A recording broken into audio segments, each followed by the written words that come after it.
Hi అండి, అందరికీ నమస్కారం. Welcome back to our channel. ఈరోజు వీడియోలోని చాలా ఈజీగా ఫ్లోర్ క్లీనర్ని ప్రిపేర్ చేయడం చూపిస్తున్నానండి. ఎటువంటి కెమికల్స్ కూడా లేకుండా మన ఇంట్లో ఉండే పదార్థాలతోటి చాలా సులభంగా త్వరగా చేసుకోవచ్చు. ఈ ఫ్లోర్ క్లీనర్ని మనం ప్రిపేర్ చేసుకోవడానికి మనకు కావాల్సిన మెయిన్ ఇంగ్రీడియంట్ వేపాకులండి. వేపాకులతోటి నేను ఈ ఫ్లోర్ క్లీనర్ని ప్రిపేర్ చేస్తున్నాను. ఇప్పుడు మనకి వర్షాకాలంలోని వచ్చే అనేక రోగాల నుంచి ఈ ఫ్లోర్ క్లీనర్ అనేది మనకి చాలా బాగా యూజ్ అవుతుందండి.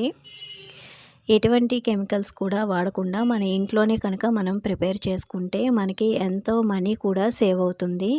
ఇప్పుడైతే వేపాకుని తీసుకొని నీట్గా కడిగి ఆరబెట్టుకున్న తర్వాత ఈ ఆకుల్ని తుంచి ఇలాగా ఒక మిక్సీ జార్లో వేసుకోవాలి.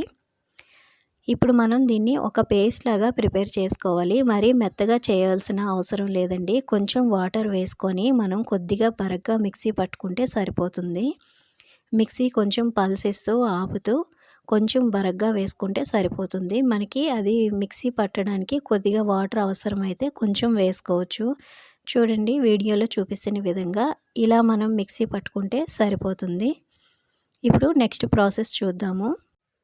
స్టవ్ పైన గిన్నె పెట్టి ఒక హాఫ్ లీటర్ వరకు వాటర్ వేసుకుంటే సరిపోతుందండి. నేను ఇక్కడ హాఫ్ లీటర్ వరకు లిక్విడ్ని ప్రిపేర్ చేస్తున్నాను. మీరు ఇంకా ఎక్కువ చేసుకోవాలనుకుంటే వేపాకు తీసుకునే క్వాంటిటీ అనేది కొంచెం పెంచుకోవాలి. ఈ వాటర్ అనేది కొంచెం ఒక 5 నిమిషాలు మరిగించుకోవాలండి. వేపాకులో ఉన్న పసరంతా కూడా మనకి వాటర్లో కలిసేంత వరకు కూడా మనం మరిగించుకోవాలి. మనకి ఇక్కడ చూడండి, వాటర్ అనేది ఆకుపచ్చ రంగులోకి మారిన తర్వాత స్టవ్ ఆఫ్ చేసి ఈ వాటర్ మనకి చల్లారే వరకు పక్కన పెట్టుకోవాలి.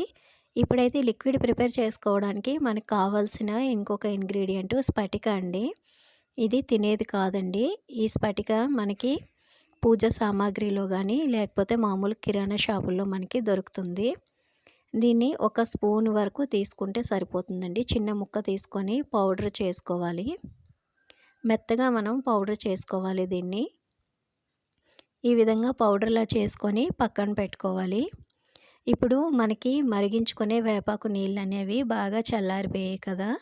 ఒక టీ జాలి తీసుకొని మనం ఆకులేవి లేకుండా వేపాకు నీళ్ళని సపరేట్ చేసుకోవాలి. వేరొక బౌల్లోకి కొంచెం పెద్ద గిన్నెని తీసుకోవాలండి. ఎందుకంటే మనం మిగతా ఇంగ్రీడియంట్స్ వేసేటప్పుడు అది మనకి పొంగి బయట పోకుండా కొంచెం పెద్ద గిన్నెలోకి వేసుకోవాలి. ముందుగా అయితే స్ఫటిక పౌడర్ని వేస్తున్నాను. తర్వాత 4 హారతి కర్పూరం బిళ్ళల్ని మెత్తగా పౌడర్ చేసి వేసుకోవాలి. అలాగే పసుపు వేసుకుంటున్నానండి. పసుపు వేయడం వల్ల మనకి నెగిటివ్ ఎనర్జీ అనేది ఉండదు. అలాగే ఒక స్పూన్ వరకు రాళ్ళుప్పుని వేసుకుంటున్నాను. నెక్స్ట్ మనం వంట సోడా వేసుకోవాలండి. వంట సోడా వేసిన తర్వాత మనకి ఈ విధంగా పొంగుతుంది. అందుకే కొంచెం పెద్ద గిన్నెలోని మనం ఈ లిక్విడ్ని ప్రిపేర్ చేసుకోవాలి. వంట సోడా వేయడం వల్ల టైల్స్ పైన పట్టిన గార మరకలు కానీ జిడ్డు మరకలు కానీ చాలా నీట్గా సులభంగా క్లీన్ చేయడానికి ఉపయోగపడుతుంది. ఇక్కడ చిన్న డౌట్ రావచ్చండి. మనం వేపాకుతో చేస్తాం కాబట్టి పసర వాసన వస్తుంది అని అనుకోవద్దండి. అస్సలు మనం మరిగించాం కాబట్టి పసర వాసన ఉండదు. చూడండి, లిక్విడ్ మనకి ప్రిపేర్ అయ్యేసరికి కొంచెం చిక్కగా మనకి తయారవుతుంది. ఎందుకంటే స్ఫటిక వేసుకున్నాం కాబట్టి. ఇప్పుడు బాగా చల్లారిపోయిన తర్వాత మన దగ్గర డ్రింక్ బాటిల్ కానీ లేదా ఇలా ఖాళీ వాటర్ బాటిల్ ఉంటే అందులోకి వేసుకొని స్టోర్ చేసుకోవచ్చు.